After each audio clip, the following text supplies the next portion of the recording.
Okay, I am making another video, and I just want to show you some of the latest orbs I've been taking pictures of and talk to you a little bit about my thoughts concerning them. I'm thinking that if they are spiritual, they're not completely. They have to be physical in that they move. And because Spirit, or God, is a being that is in complete stillness. And our illusionary world is something that changes all the time. Well, these also change all the time, as well as they move. These you're not seeing moving right now because these are some of the still shots that I recently have taken. And I use the camera to get up real close inside. So sometimes you don't see the roundness of the orb. Not that an orb has to stay round. I've taken pictures of them in many motions where they're moving, and they can be many varied shapes. Anyway, I just want to talk to you about something that happened to me one time several years ago, way before I ever got into this orb picture taking, and I was interested in metaphysics. And I realized that, yes, we do create our reality with our thoughts and our words. I didn't realize it enough to know to practice it so good, though. And this is what I did. I made myself sick. Not on purpose. You see, my husband, Bob, he had a memory problem. Every day I would have to tell him things that he already had been told many times, but he would forget from day to day. So some days I just entertained him by telling him of different things that happened to us or to me. And I was telling him about a time when I was at the worst time of my life. I didn't have a car, and I had kind of gone off the deep end. And I had just been able to recover, and I was holding down a little job that was just like 20 hours a week, minimum wage, living in a little roach-infested apartment. And my daughter came to live with me for a little while, and we both worked real hard at minimum wage jobs, but it was really, really hard to make it. Anyway, one day we were both sick. We had the flu, and we knew we needed to see a doctor, but we couldn't get to a doctor because we had no car. So we decided to walk. And I went into great detail because I was trying to entertain Bob as well as just tell him this. So I explained how that we kind of leaned on buildings and hugged onto trees just to stay up when we felt so weak on our walk to the doctor. And I'm not going to go into as much detail as I could because I don't want to do this to myself again. But after I told him, it wasn't even 5 minutes before all at once I started having the same symptoms of that time when I had the flu. My throat started getting real sore, and out of the blue I had been just well. I hadn't been sick at all. But right out of the blue, all the symptoms came back that I had when I had the flu. And I knew that I had done it to myself. And our mind is so powerful, and we do harbor in our bodies the viruses and germs that would, if our immune system is down, give us the flu or many other things. So when you talk about something emotional and you're excited at the same time, your body has a way of recreating that for you, because your subconscious mind does not think, is this good, is this bad? It just thinks, she put this into me, a thought, and I can make it happen. And so it's amazing how quickly the body can make you sick. Because I got that, all the sore throat and everything, just within a minute or two after telling this story to my husband at that time. But if we can talk ourselves into being sick, then with that same kind of emotion and self-talk, or even talk to others about it, we can talk about things that are really wonderful and good that we are believing for. And that part of us, that subconscious feminine aspect of ourselves, the womb, the subconscious is like a womb. She'll bring into beingness what, by some mysterious ways that nobody can figure out, she'll bring about the thing that we desire. Now, it's good not to be a hypochondriac and start telling your friends about all how you felt when you had that operation or whatever, because you can bring all those symptoms right back on you and you really are sick again. But it's good to know that this is how it's done.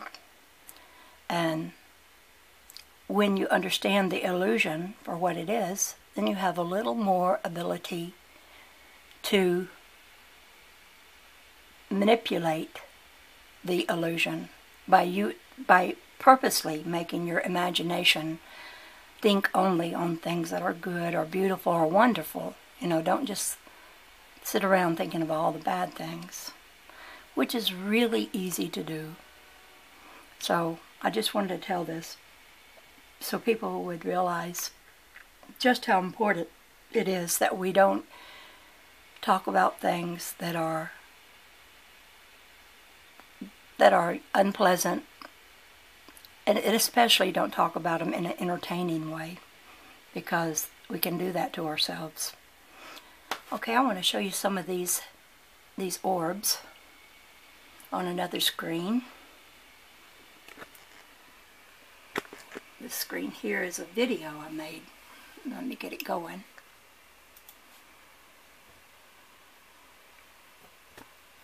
You see, all of these orbs, they are constantly in motion. The ones I were showing you that were still shots, you couldn't see that, but you can see it. This is in real time.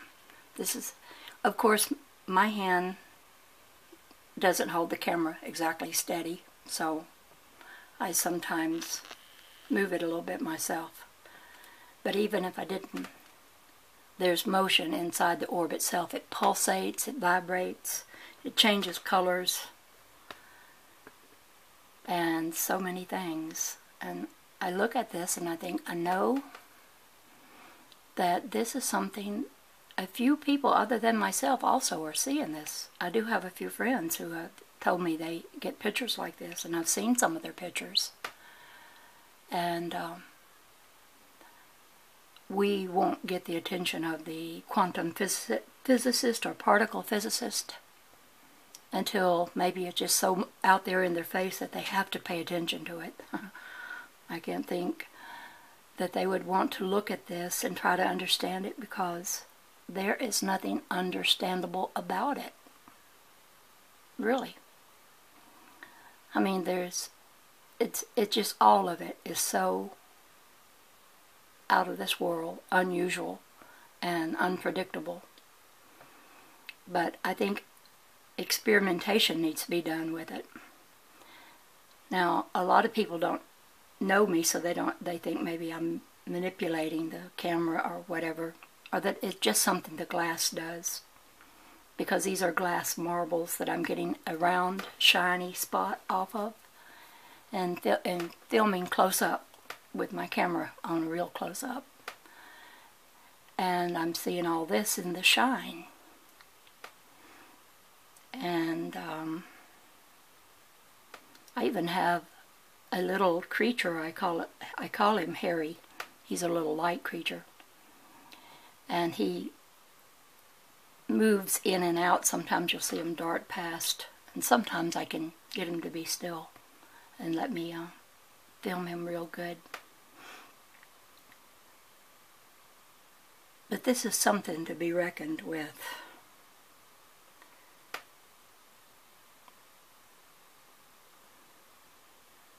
It's something that needs to come to the attention of those who are studying light and studying quantum physics. Because I do believe that I'm filming something that is so tiny.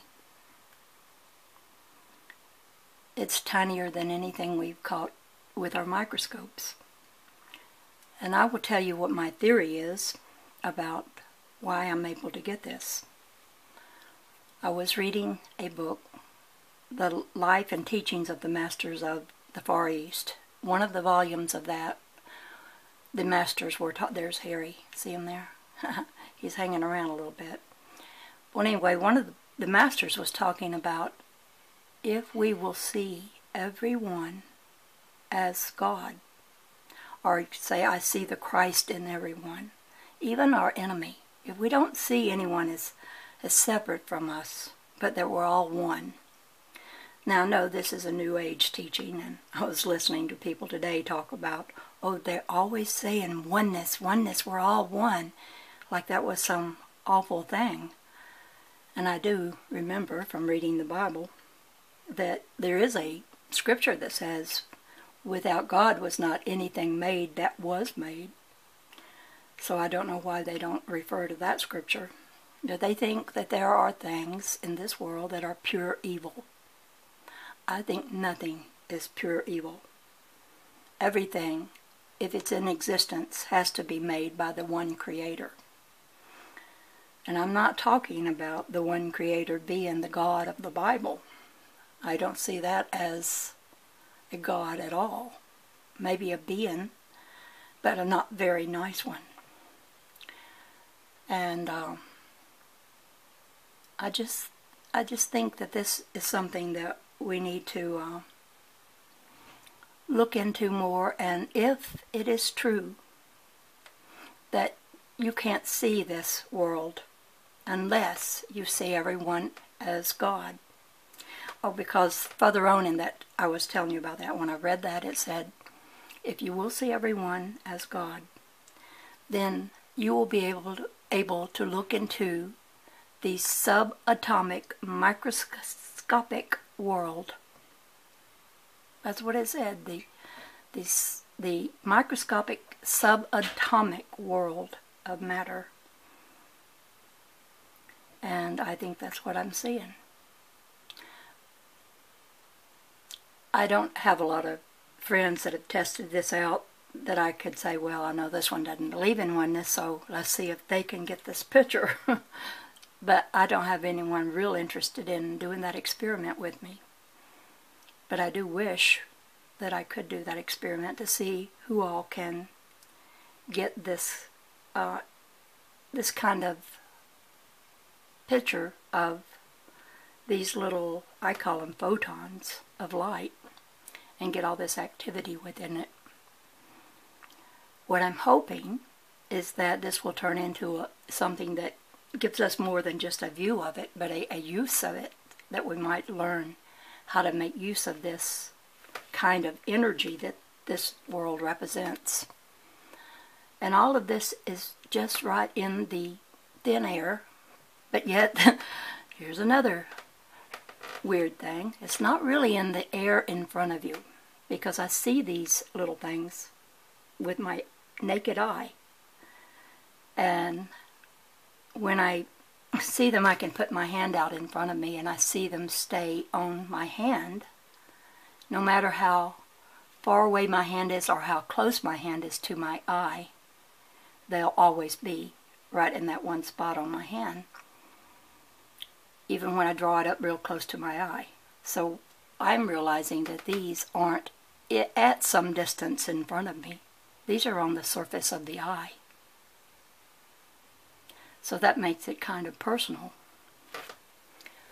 But now, these that the camera is taking pictures of, that's not something that I'm seeing with the naked eye exactly in the same way that I see it without the use of the camera. But I have noticed that a lot of what I see looks exactly like what I see with the naked eye. Only it's not all in such a nice little round orb.